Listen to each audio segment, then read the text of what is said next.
Hi everybody, this is Avalon from Crafts Direct, and in this video I'm going to show you a new method on how you can tie-dye, and it's called ice dyeing. So I am just really excited about this method because I think it turned out really cool. And how it works is that you let the ice slowly melt with the dye, and as it's melting, it slowly records the dye in the shirt or the fabric that you're using. And so that's how you get these really cool patterns. So I'm really excited to share this with all of you. Follow along and I will show you step by step how you can ice dye. To begin, you want to set up your workspace and make sure that you have all the materials that you need and that you have a drop cloth laid down on your table. Next, I will read the directions and follow them to prepare the t-shirt for dyeing. So first you will take hot water from the tap, and you want about 2 gallons of it, and you will add it to a large bucket.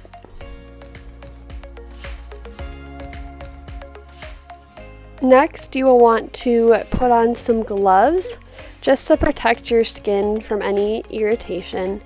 And you will then open up the soda ash and add it to the bucket of water.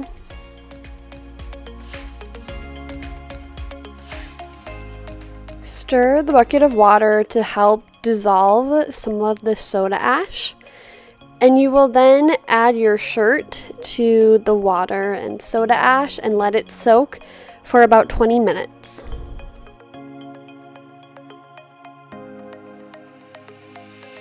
After those 20 minutes are up, you will then take your shirt out of the soda ash and you will want to wring it out as best as you can. Next, you will take your t-shirt and you will begin to pinch and scrunch it all together. Now, this is really a personal preference on how much you want to do it.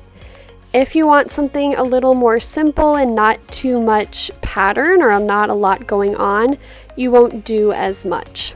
I really wanted something that had a lot going on and had a really unique pattern, so I tried to make a bunch of tiny little scrunches in my shirt. And again, this is a personal preference, and the fun thing with tie-dye is that you can play around with things and really find out what you like.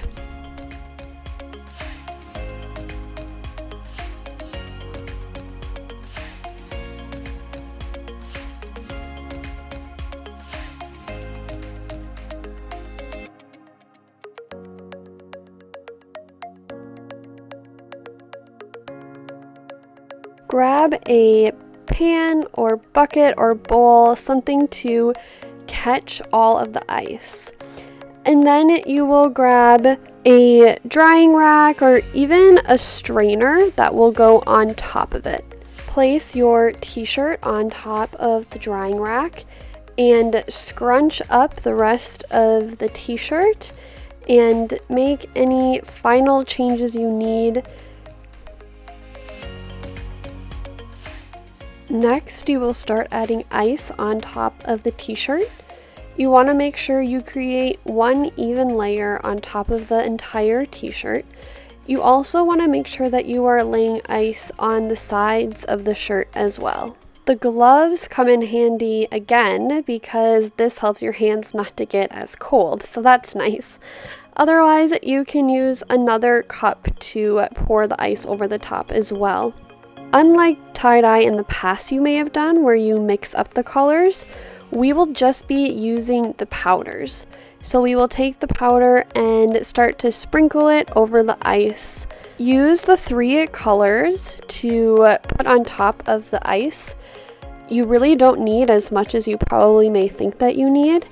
And again, this is up to you. If you want to do a specific pattern, you can do stripes or swirls, or in this case, I'm just doing a random pattern. Let the ice completely melt all on its own. In this case, it took about 4 hours for the ice to completely melt, but you will let the ice completely melt, and as it's doing that, It is recording the dye as it slowly starts to drip and melt. So that's how you get those really cool designs. So you'll let it completely melt and then sit for 24 hours.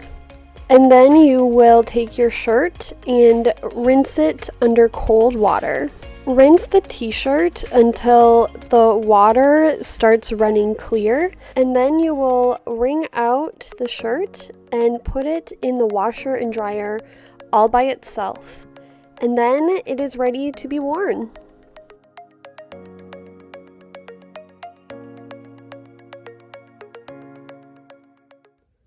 Thank you so much for watching this video.